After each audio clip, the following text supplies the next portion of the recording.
Hey guys, so Tracy here. This video is for my survivors who may still be dealing with hyperextended knee, or some of you that your knee still just not bend on its own, as well as I see you may have drop foot and you're not actively moving your joints correctly. So this right here is going to help you. I'm on the floor. You can do this on the bed, whatever works for you. But I have a stability ball, and the rest of the exercise I'm going to do using nothing, just on the floor, and showing you how to maneuver the affected side with utilizing your non-affected side.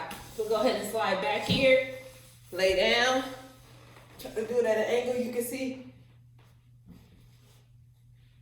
So as you see, my right foot, my affected side was my left.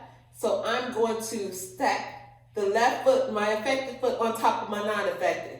When I'm stacking it on here, I am going to use my non-affected side to guide the leg to do what I want it to. So we're starting off with the leg straight, and then we're going to drive the ball in, tucking it right up underneath our butt.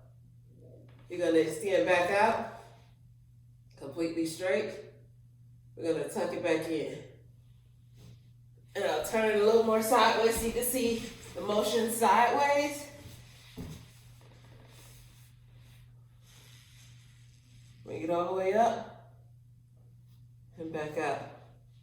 So this right here is great because with some of the survivors I work with, their affected side does not bend on its own, but when we get in this position, it's like isolating everything else, and you can use that non-affected side to guide that knee to pull in. So you may not glide as smoothly as I am right here, but this will still help you, and eventually over time, it'll begin to glide easier. So we're just gonna have you do 15 of these. And while you're doing 15, I know I was moving faster. Once you do it, I want you to hold it for 5 seconds. Release it, push back out. Release it, push back out. So if your affected knee does move on its own, you don't have to put it on top. You can have them both straight and pull it in, doing the same thing. Hold 5 seconds, and release. But I'm going to put the affected leg back on top just to show you that. So we do these. That's one progression. When you get yourself here, we're actually going to kick the ball off and show you how we do the next one. Actually, I'm going to place the non-affected side on the floor. This is for a little more advanced. If you have a little more control in that affected leg, guide it, driving your foot in slowly so we can place the foot down flat. So now that we have the foot flat, I want you to press into it, and we're holding it here, working on that extension. We're holding it here, and we're taking our time to keep that foot connected to the ball, and we're pressing out. Extend fully. Take your time, bringing it back in. As you're bringing it in, you're ready to connect the foot flat. And you'll feel this in your calf as well, which is great for calf stretches also, because you'll notice on that affected side, you don't power through the leg, the joints, and the muscles as much as you do on your non-affected side. So if you ever paid attention, you might have, your calves might be a lot tighter than you actually realize. So this right here will help you at the same time to stretch out that calf. Bring it here, hold it. Go as deep as you can. And it's also a great hip stretch at the same time. So we're hitting multiple joints and muscles doing this exercise, and we're releasing it. Excellent. Now we're going to move on to the next exercise, pulling the ball to the side.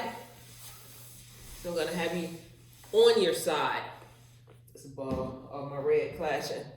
So I'm having you on your side. So as you have it here, this is the affected leg. I just want you to, if you have to assist it and pull it forward as such.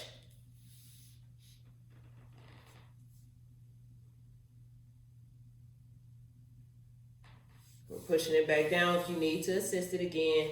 And if you don't have to assist it, what our goal is to drive that leg up, bringing that knee towards the chest. Pushing it back down and back on top.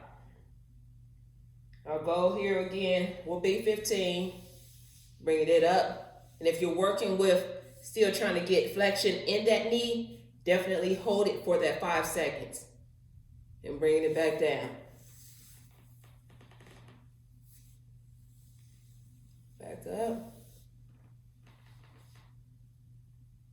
and back down. Next one, because I'm not going to go through all 15. Next one we have here to show you again how to assist that affected side. Once again, I'm going to drive the affected side on top of the non-affected, and I'm on the floor that slides. So if you're doing this on a bed, you can actually still slide, put like, you can even use a pillowcase or even a piece of paper up underneath the foot to help you slide on something that does not have, that is not slippery, I guess is what I'm trying to say. So we're going to start off here, place our hands down on the floor to help you stay in place, and start to drive the knees in.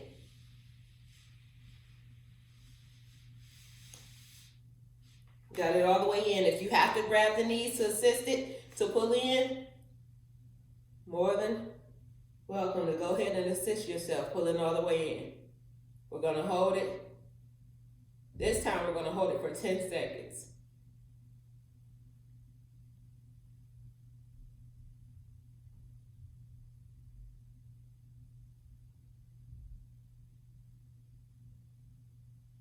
Release. And we're going again.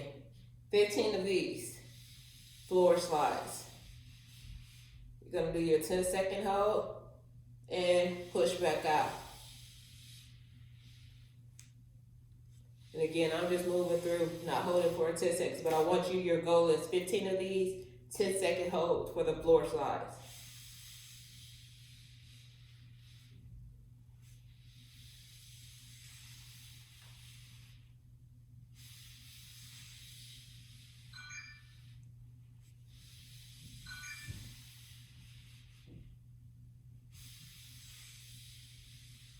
Nice and simple, but I want to show you for you, if you are a little more advanced and your legs can move on their own, we're still working on doing the same thing. We're going to do a single leg.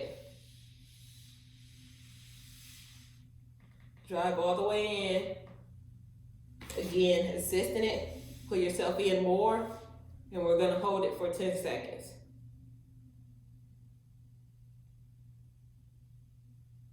And in the beginning, you may notice that it may hurt a little bit. And the reason I would say hurt, not pain, as you're going to injure yourself, because this joint may not be used to moving after your stroke. So it's like, I was telling someone yesterday, if you're, say, wake up today and say, hey, I want to learn how to do splits, you're just not going to drop into a split over just in one day. You have to stretch and get yourself eventually, get your body loosened up in order to move through that. So in the beginning, the stretches will start off, they'll hurt, but as you do them more and your body starts to relax, you're strengthening those joints as you're stretching, it does not hurt as much. So this may be something that you're dealing with as you start to do these.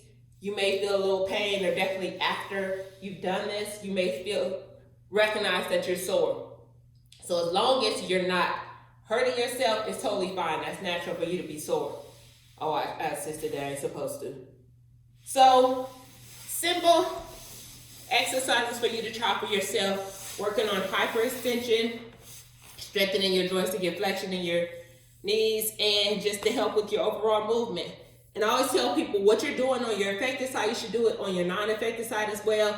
That's just to keep it even with strengthening. So, everything I did on this side, I would lay over, do the same thing, do the same slides with the non-affected side as well. Appreciate y'all. If I can help y'all with anything else, let me know. You can always find me on IG or BodyTraceFit. Subscribe to my YouTube channel, BodyTraceFit. And if you need to contact me via email, if you need help with your recovery or post-brain fitness and post-brain injury fitness. Lord have mercy. Tongue tied. So that you can send me an email, bodybytrace@yahoo.com. Appreciate y'all. Talk to you soon. Let me know how these exercises work.